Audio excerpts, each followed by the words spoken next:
Okay, now credit cards are kind of a scary tool to borrow money from. If you look at the fine print, the interest rates are pretty high.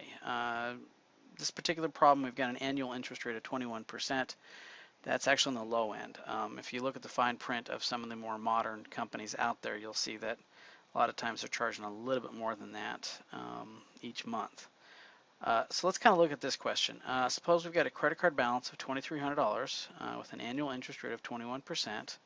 We would like to pay this off in the next year. How much would we need to pay each month? And this is assuming, and this is the scary part, that we're not touching this credit card, that we just want to pay the $2,300 off in 1 year from now, just based on the interest that they're going to charge us. And so how much, so we're going to go back to that payment formula and kind of figure out how much do we have to pay each month so that this thing's paid off.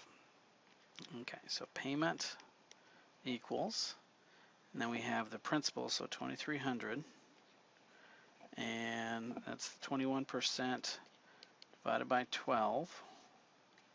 And then we're going to divide it by that denominator, so 1 minus parentheses 1 plus 0.21 divided by 12 raised to the negative 12 times 1, because again we're trying to pay this off in a year. Okay, so let's take out our calculator and figure that out. So we want 0.21 divided by 12, and we're going to multiply that by the 2,300. So I get 40.25 for the numerator.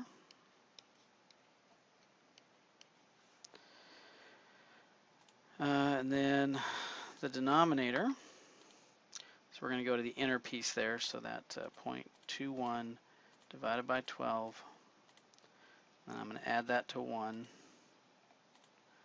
and I want to raise that to the negative 12 power. I don't think it did that right. 1.0175. Okay. 1.0175.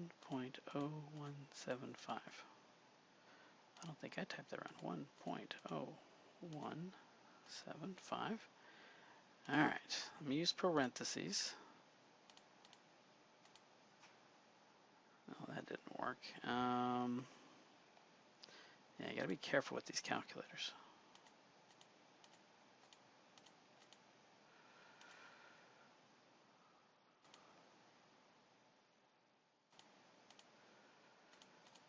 I found a way around that. Okay.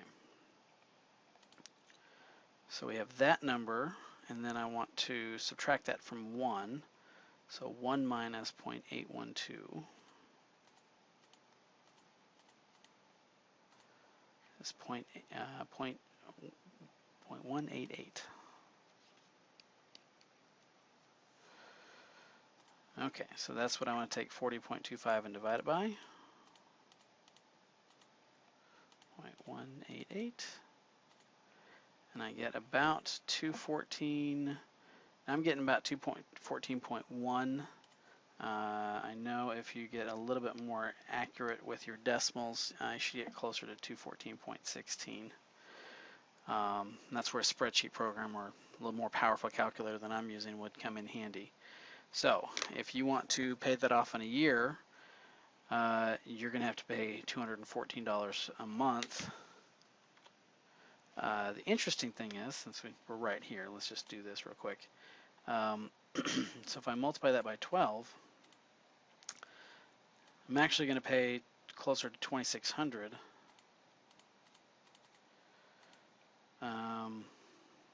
Anyway, so just so I can pay off that $2,300, I'm going to end up paying the credit card company almost $270 in interest just for the right to owe the money. So again, you want to be careful with credit cards.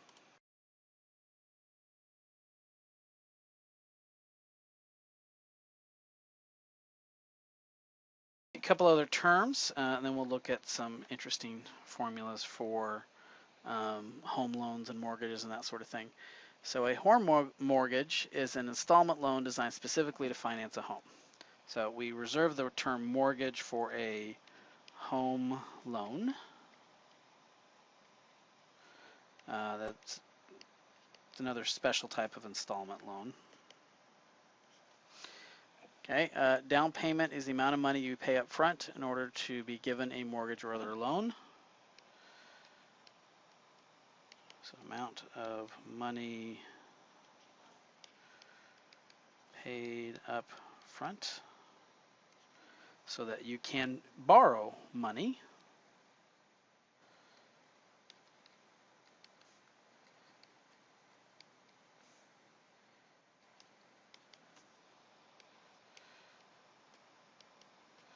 I think the logic on that is they figure if you can't get a couple $1,000s together, you probably can't afford the home payment.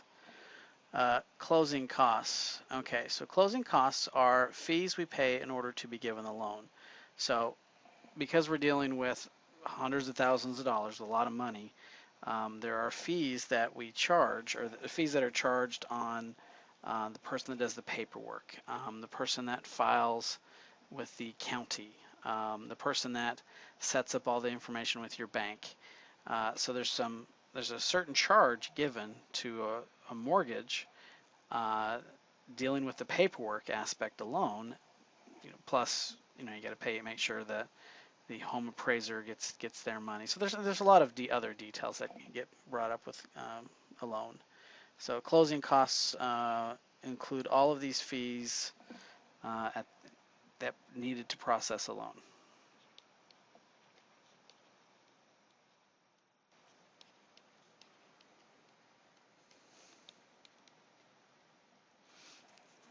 Okay. Now occasionally you hear something called a points. This is another fee which is based off 1% of the loan amount. So you might also hear this called an origination fee or a discount point.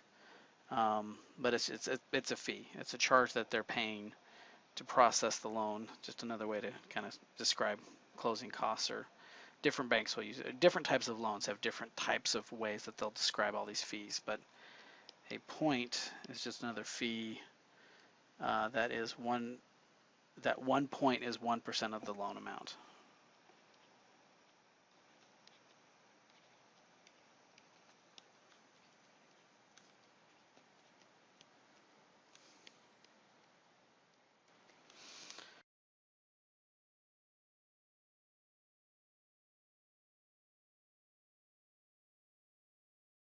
The umbrella of mortgages, you've got a couple of options to consider. You've got something called a fixed rate and adjustable rate.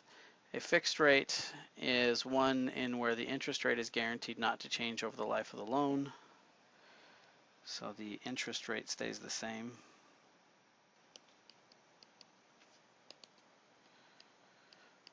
So it's a constant interest rate. An adjustable rate mortgage is one where the interest rate changes based on some other conditions that are going on in the economy.